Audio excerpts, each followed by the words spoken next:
We've got the world-exclusive first look at footage from this highly anticipated first-person shooter set in New York City.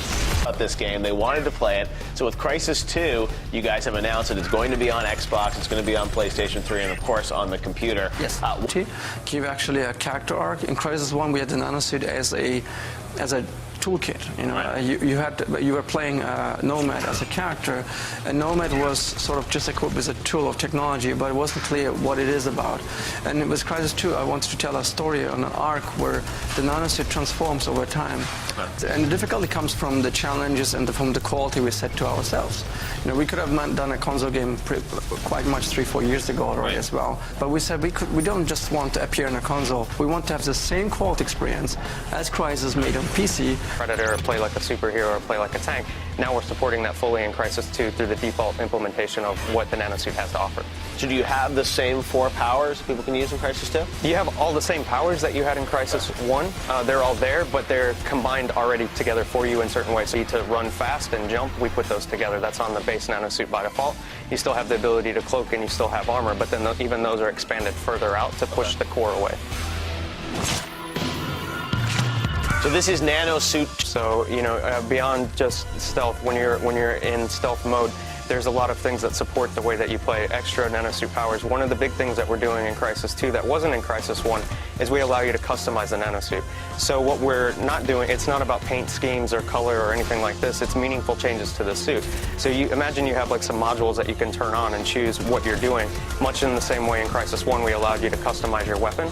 You can do the same with the nanosuit. So if you want to play in a stealthy style, you can stream. Yeah, you can change on the fly. So what we think players will be doing when they use the nanosuit this time around is they'll look at the gaming landscape, you know, the area that the enemies are in, and then much like in the original Crysis, how people would change, like put a grenade launcher on or change a scope or something like this to change their weapon, they'll look at the same problem and go, okay, well, how can I optimize the nanosuit to do the same thing? Like a sneaky guy and sneak around and stab people in the back and play, you know, more like a ninja or a silent killer.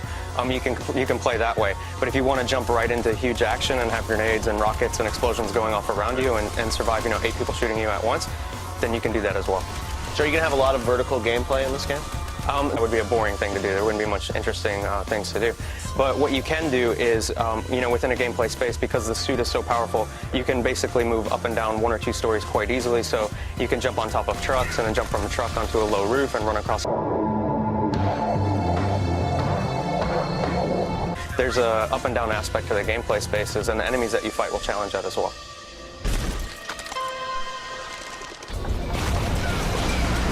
So New York City, what is it going to be unique about New York? Why did you like New York so much? They've been set there, but New York always has an awesome story to tell. Every location in the city, as you move through it, has a completely different feel, which is great from an artistic point of view and great for gamers as well, because they don't look at the same, you know, boring city architecture over and over and over. Every neighborhood, every borough is a little different. So New York has a lot of flavor. We're in Manhattan. Yeah, okay. Exactly. So you've got, I mean, how realistic is this? Are you guys, I mean, modeling, you know, Times Square? I mean, are you going to recognize locations? And I can go, that doesn't look exactly like it, but there's a lot of reasons why. I mean, it's very difficult to make a one-to-one representation just from a legal point of view. What we have done is replicated each location very, very closely as far as size, footprint, feel. I mean, it would be hard-pressed for you not to feel like that's New York. Open world to some degree? Like, are you going to be able to go all throughout Manhattan in these levels, or is it more segmented? It's segmented much in the way Crysis 1 was. So in Crysis 1, you had play space. We'll do the same with New York, and we have our own way of making that happen, but yeah. So the footage we're seeing tonight, it looks like we're in the Wall Street area of New York? Yeah, definitely. The game is set, this level of the game is set in the Wall Street area of New York, in the financial district. There's some good landmark buildings there. It's a really nice gameplay space. It has a little bit of openness, but it's still a little tight at times, which is good for the player. Yeah.